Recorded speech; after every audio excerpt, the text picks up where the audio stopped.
One of my Locked On Ducks insiders out there sends in this question. Hot or not take? Texas is overrated at number one. They came in number one in the coaches poll. They struggled to beat Arizona State and were exposed by Ohio State. Let me come back to that one. Top five. 1, Penn State. My man. Right there. Penn State number one. Oh, I love it. 2, Ohio State. 3, Texas. 4, Georgia. 5, Clemson. 6, Oregon. 7, Notre Dame. 8, Alabama. 9, South Carolina. 10, Texas Tech. Ooh. You know, whoever you are out there, because I can't see the names of my Locked On Ducks insiders, you must listen to my college football show if you have Penn State at 1 and Texas Tech at 10, because, oh, man. Woo. Texas Tech's my preseason number one team in my Big 12 power rankings. And Penn State is my preseason favorite in the Big 10, who I think is going 12-0. So, anyway, Texas overrated at number 1. They struggled to beat Arizona State. What is this Kenny Dillingham slander? And I will not stand for it for a single solitary moment. If, God forbid, the Danimal were to ever leave Oregon, under no circumstance would I want to try to get any candidate not named Kenny Dillingham before he'd probably turn us down to stay at his alma mater and Oregon would conduct a national search. Let's not entertain that thought because I don't think that's happening, just hypothetically speaking. But Dillingham's the man. That Arizona State team was legitimately good. I mean, they trounced Iowa State, a good team, in the Big 12 championship game, and then they went toe-to-toe with Texas. And by the way, Arizona State played a lot better with the same amount of layoff than Oregon did. And so then to say Texas was exposed by Ohio State, Texas was down 14-7 at the half. We all would have taken 14-7 at the half, winning or losing, compared to what actually happened. So, no, Texas's roster is very good. You can say you have more questions about Arch Manning than you do Drew Aller or Cade Klubnik at Clemson. You have Clemson too low at 5, by the way. But most people have Clemson too low, and that's okay. Clemson is really, really good. So, yeah, I mean, I'll translate this into a Spencer scale of agreement. Oregon at 6, I think is fine. I don't think I'd put Oregon higher than 6. I definitely would not put them outside of the top 10. I think that would be disrespectful and ridiculous, frankly, with the amount of talent they have. They just have to figure out how to get the young talent to play together, of course. But, no, Texas overrated at number 1. Not extensively. Yeah, I'll go with 3 since that's where you put Texas in your top 10. But one more take I wanted to get on Oregon in relation to the top 10 in college football, who's likely to be among the 10 best teams. There's not a team on paper, and this is the same kind of discussion we had last year, and then Ohio State got really hot. But on paper going into this year, there is not a world beater that I don't think Oregon, if they play their best, can go toe-to-toe with. That just often comes down to situational football. I lean towards the veteran teams like Penn State, who I think beats Ohio State on their home field this year, or Clemson, or it kind of applies to Texas because Arch is kind of a veteran, kind of not. Watch out for Alabama, which is a crazy thing to say, but like I think on paper they should be ranked behind Oregon, but watch out for Alabama. So another Locked On Ducks insider says for the SSA, that's Spencer scale of agreement, of course, the offensive line gets the Joe Moore Award, not just nominated, wins. This is so tough. And I put this next to the other question because you have to ponder the rest of college football. Okay, let's make something clear. I like Oregon's offensive line a lot. I think it's one of the top 3 or 4 units in the Big Ten.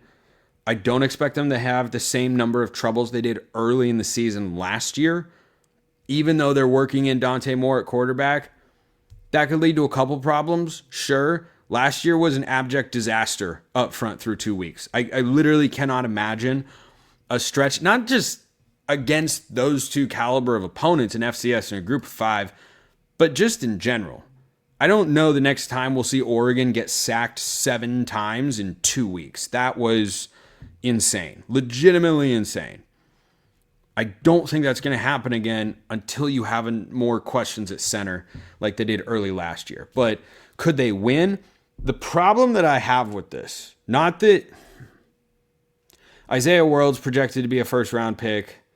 Poncho could be an NFL draft pick. Emmanuel Prenon and Matthew Bedford, I think just at least based on their size could get drafted. We'll see, who ends up starting at right tackle. And I feel good about either option, frankly, whether it's Alex Harkey or Janoris Wilson. There are two offensive lines in particular. Penn State's going to have a great offensive line. Notre Dame's going to have a really good offensive line. But Texas, for instance, has got legitimate questions along their offensive line because they just lost Kelvin. Was it Kelvin Banks? Yeah, I think they just lost one-time Oregon commit Kelvin Banks to the NFL amongst some other guys. So Oregon's not the only team with turnover up front. I think the unit's really good. So I'll go with a 4.5 on this. I think it's less likely than it is likely. So it goes just below the 5, where I'd say it's a toss-up. There are a lot of hurdles there. Mostly, watch for Notre Dame's offensive line. Their center last year. Notre Dame was really good in the trenches, really, really good. The guy who started for them at center was actually going to be their backup. He's now at Indiana and is going to start for the Hoosiers, who I don't think are a playoff team, but are a playoff caliber-ish team going into 2025. He transferred because he wasn't going to start, and there were two guys like that. They had a kind of an exodus along the offensive line, and it's because it was guys who started last year who knew they weren't going to play this year because the guys whose roles they took are coming back healthy. So Notre Dame could be filthy good on the O-line. So I'll go 4.5. That's not the hottest take. Alik Terry's put together back-to-back Joe Moore Award finalist offensive lines. They haven't won the award. So I can see it if they really, really pop off. They've got 2 to 3 NFL guys, but the other lines in college, there are some really, really good ones. But do I think they have one of the 10 best? I'd have to evaluate that more closely. But Oregon's got one of the 10 to 15 best offensive lines in college football. They'll probably be a finalist inside the top 12, maybe in the top 8. So this one from Srajala42. This is my hot take for Oregon football. I don't think it's talent anymore that's holding us back from a natty. I think it's coaching inexperience on the part of Dan Lanning. Dan's a fantastic recruiter. I think it'll come down to his own as a head coach. But I remember reading that he said after the Ohio State game, they thought they were just going to do the same thing, and that made me furious. I'm still happy we have him as a coach. I don't want to be rid of him. Feel free to rate this on your scale of agreement if you want. Well, I will. That's why I'm bringing it up on the show. Last year's team, I do believe, was good enough to win the national championship, talent-wise. That doesn't mean they were talented enough at every single spot. Safety was, of course, a giant weakness. We're seeing them attack that on the recruiting trail in a way we've never seen Oregon do it before. That is not by accident. The rest of that roster, though,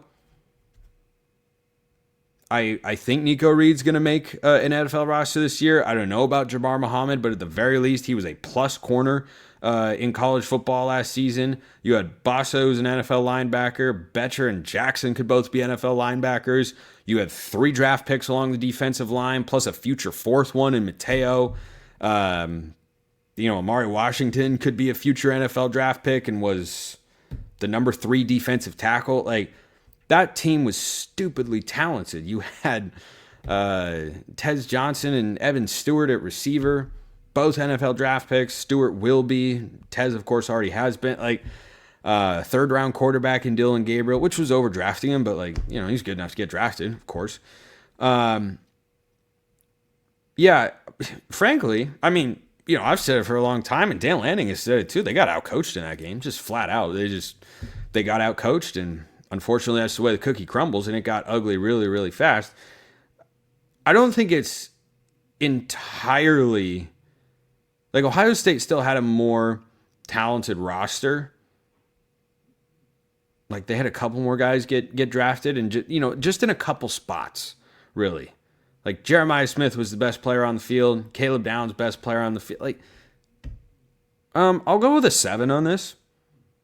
I don't think the talent is way. No, I'm going to up that. I'm going with an 8. I'm going to go with an 8. The reason it's not a 10 is there are still a couple areas where you look and go, okay, Oregon's got to be better there. Or, yeah, that's not quite where you need it to be. But last year, a great shot to win a national championship was definitely more about coaching the talent. So, yeah, I'll give that one an 8.